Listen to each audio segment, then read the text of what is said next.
नमस्कार मोर प्रिय दर्शक बंधुगण, जदि आपण जड़े तुला राशि जात व्यक्ति अटंती तेबे आज कार्यक्रम आपण बहुत स्वतंत्र होगा जाऊँगी। कारण आपण कुंडली भौतिक सुखर कर्ता, पंचम घर कर्ता तथा गोटे केन्द्र एवं गोटे त्रिकोणर कर्ता अर्थात आपण कुंडली सबुठारु शक्तिशाली ग्रह शनि महाराज तांकर वक्री गति समाप्त करेंगे एवं 28 नवेम्बर 2025 रे तांकर प्रत्यक्ष वा मार्गी गति आरंभ करने को जाउछन। तेणु 28 नवेम्बर 2025 रु 27 जुलाई 2026 पर्यंत यही समय मध्य आपण जीवन में कौन सब प्रमुख परिवर्तन घटिव से विषय रे विस्तृत सूचना नहीं मुझे भिडियो रे आसी एवं मु आत्मविश्वास सहित कहूची जे यही समय मध्य आपण यही कार्यक्रम रे जहाँ भी शुणिबे ताहा आपण जीवन में प्रकृत रे सत्य प्रमाणित हेबो। तेबे आसंतु प्रथमे यह जानिबा जे शनि वर्तमान कौठी गोचर करुछन्ति। एही समय रे शनि महाराज आपण कुंडली षष्ठ घरे गोचर करुछन्ति। एही स्थिति रे बसी शनि किपरि भाव रे तुला राशि को प्रभावित करिथांति यह एही समग्र समय मुख्य विषय वस्तु है।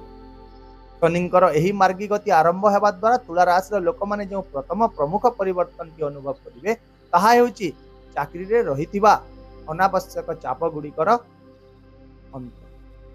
आपण बॉस एवं सहकर्मी समर्थन जहाँ अतीत दुर्बल हो रही तेबे ताहा पुणी आपण सपक्ष रे आसीबो। आपण धीरे धीरे पदोन्नति प्रशंसा एवं कार्यक्षेत्र में स्थिरता भली विषय गुड़िक सकारात्मक फलाफल देखा पाइबे। आउ मध्य यह सहित जदि आपण चाकरी संबंधी कौन समस्या किंबा अप्रत्याशित नकारात्मक खबर एक भय मन भितर रखी तेबे निश्चित रुहंतु शनिंकर एही मार्गी गति एही भय को मध्य दूर करिवो। यह व्यतीत जदि आपणकर ऋण किंबा करज रही आपण से किपरि बाहरिबे ताहा बुझी पारु नथिले तेबे 28 नवेम्बर पर स्पष्ट पथ देखा जिवो। एठारे शनिंकर स्थिति एपरि सुयोग प्रदान करिवो जहाँ ऋण मुक्ति पाए अनेक पथ खोलिवो। फलस्वरूप षष्ठ घरे शनिंक उपस्थिति आपण आउ एक अत्यंत शक्तिशाली प्रभाव आनिबो जहाँ कि हैला शत्रुहंता जोग। यही समय मध्य आपण पछरे कौन गुप्त शत्रु प्रतिद्वंदी किंबा कहीं भूल काम करते तेबे सेमाने जेते चेष्टा कले मध्य आपणकर कौन क्षति करि पारिबे नाही। कारण भगवान शनि आपण सुरक्षा कवच भाव में ठिया होई रहिबे। किंतु एही स्थिति रे शनिंकर स्थिति केवल एक सामान्य नकारात्मक बिंदु मध्य सृष्टि जहाँ कि एही समय मध्य आपण हाथ एवं पादरे जंत्रणा अनुभव करि पारंती, शरीर रे मध्य जंत्रणा अनुभव करि पारंती, आलस्य आसी पारे, कार्य प्रति आग्रह ह्रास पाई पारे किंबा गंटी जंत्रणा भली किसी छोट छोट स्वास्थ्य समस्या मध्य देखा दे पारे। तेणु यही समय मध्य आपण विशेषकर निज स्वास्थ्यर जत्न निश्चित भाव में नियंत्रण। एबे आसंतु जानिबा जे शनिंकर एही मार्गी गति फल रे आपणक पई तांकर दृष्टि गुड़िकर प्रभाव कौन रहिबो। तेबे आपण एटी ध्यान दियंतु जे शनिंकर तीनोटी दृष्टि रहिताए। शनि जोठारे बसितांती सेठारु से निजर तृतीय सप्तम एवं दशम दृष्टि निक्षेप करती। सेतिपाई प्रथम रे तांकर तृतीय दृष्टि आपणक तृतीय घरे पड़िबो जहाँ कि आपणक साहस, पराक्रम, मानसिक शक्ति, निष्पत्ति नेबार क्षमता एवं आपणक कार्य करिवार इच्छा।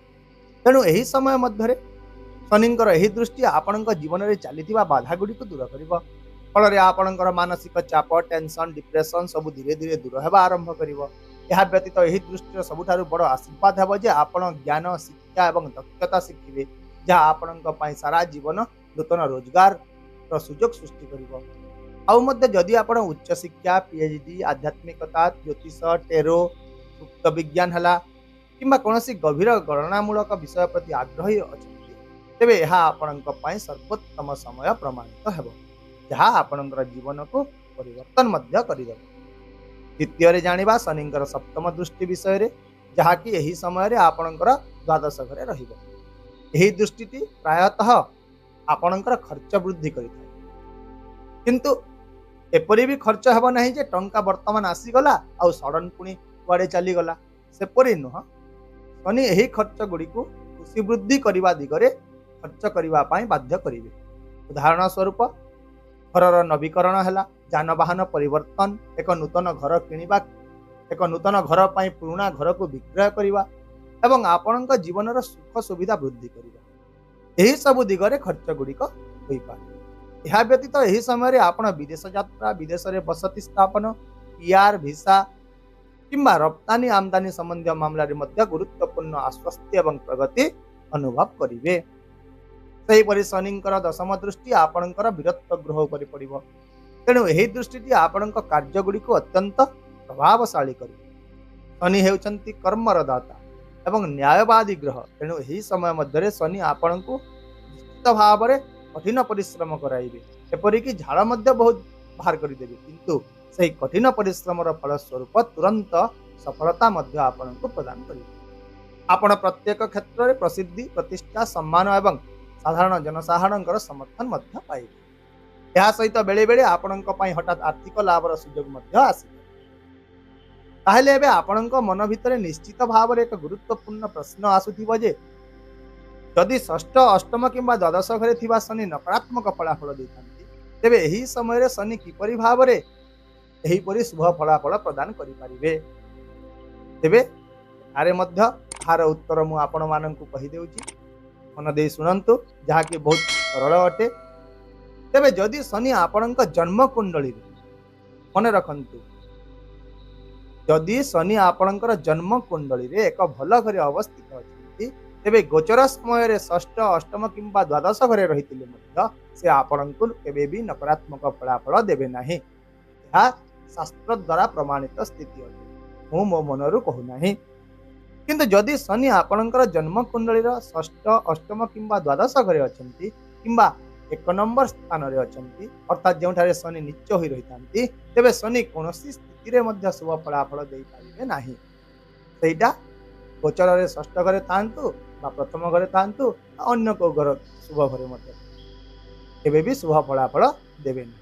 ତେଣୁ ଏହି କାରଣରୁ କିଛି ତୁଳା ରାଶିର ବ୍ୟକ୍ତିଙ୍କ ଜୀବନରେ ନିରନ୍ତର ଭାବରେ ଅଗ୍ରଗତି, ସଫଳତା ହୋଇଥାଏ, ତ ସେହି ସମାନ ସମୟରେ ମଧ୍ୟ ତୁଳା ରାଶିର ଅନ୍ୟ ଜଣେ ବ୍ୟକ୍ତି ସଂଘର୍ଷ ଜାରି ରଖିଥାଏ। ସବୁକିଛି କୁଣ୍ଡଳୀରେ ଗ୍ରହମାନଙ୍କର ସ୍ଥାନ ହିଁ ଫଳାଫଳ ନିର୍ଣ୍ଣୟ କରିଥାଏ। ତେଣୁ ଆପଣ ନିଜର ଜନ୍ମ ଚାର୍ଟ ନିଶ୍ଚିତ ଭାବରେ ଥରେ ଯାଞ୍ଚ କରନ୍ତୁ। ଯଦି ଶନି ଗ୍ରହ ଲଗ୍ନରୁ ଷଷ୍ଠ, ଅଷ୍ଟମ କିମ୍ବା ଦ୍ୱାଦଶ ଘରେ ବା ନିଚ ସ୍ଥାନରେ ଅଛନ୍ତି, ତେବେ ତାଙ୍କୁ ଶକ୍ତିଶାଳୀ ବୋଲି କେବେ ବି ବିବେଚନା କରାଯାଇପାରିବ ନାହିଁ। କିନ୍ତୁ ଯଦି ଏପରି ନୁହଁ, ଏପରି ସ୍ଥାନରେ ନାହାନ୍ତି, ତେବେ 28 ନଭେମ୍ବର 2025ରୁ 27 ଜୁଲାଇ 2026 ପର୍ଯ୍ୟନ୍ତ ଏହି ସମୟ ଆପଣଙ୍କ ଜୀବନରେ ଅତ୍ୟନ୍ତ ଶୁଭ ସାବ୍ୟସ୍ତ ପ୍ରମାଣିତ। ତାହେଲେ ବନ୍ଧୁଗଣ, ଏବେ ଆସନ୍ତୁ କିଛି ସମାଧାନ ବା ପ୍ରତିକାର ବିଷୟରେ ଜାଣିବା। ତେବେ ଏହି ସମୟ ମଧ୍ୟରେ ଶନିଦେବଙ୍କ ଆଶୀର୍ବାଦ ପାଇବା ପାଇଁ ପ୍ରତିଦିନ ଗୋଟିଏ ମାଳା ଓಂ ସଂ ଶନିଶ୍ଚରାୟ ନମଃ ମନ୍ତ୍ର ଜପ କରନ୍ତୁ। ସନ୍ଧ୍ୟା ସମୟରେ ଶନି ଚାଳିଶା ପାଠ କରନ୍ତୁ, କିମ୍ବା ଯଦି ସମ୍ଭବ ହେଉନାହିଁ ତାହେଲେ କେବଳ ଶୁଣନ୍ତୁ। ଛଳନା, ଅସତ୍ୟ, ଠକେଇ, ଲୋଭ ଏସବୁ ଜିନିଷରୁ ନିଶ୍ଚିତ ଭାବରେ ଦୂରେଇ ରୁହନ୍ତୁ। ନିଜ ଜୀବନରେ ଶୃଙ୍ଖଳା ବଜାୟ ରଖନ୍ତୁ, ଆଳସ୍ୟ ଦୂର କରନ୍ତୁ ଏବଂ ଅସହାୟ ଗରିବ ଲୋକମାନଙ୍କୁ ସାହାଯ୍ୟ କରନ୍ତୁ। ଦେଖିବେ ଶନି ନିଶ୍ଚିତ ଭାବରେ ପ୍ରସନ୍ନ ହେବେ। ଆଶା କରୁଛି ମୋ ଦ୍ୱାରା ପ୍ରଦାନ କରାଯାଇଥିବା ଏହି ବିସ୍ତୃତ ସୂଚନା ନିଶ୍ଚିତ ଭାବରେ ଆପଣଙ୍କ ଜୀବନରେ ସ୍ପଷ୍ଟତା, ଦିଗ୍ଦର୍ଶନ ଏବଂ ନୂତନ ଆଶା ଆଣିଦେବ।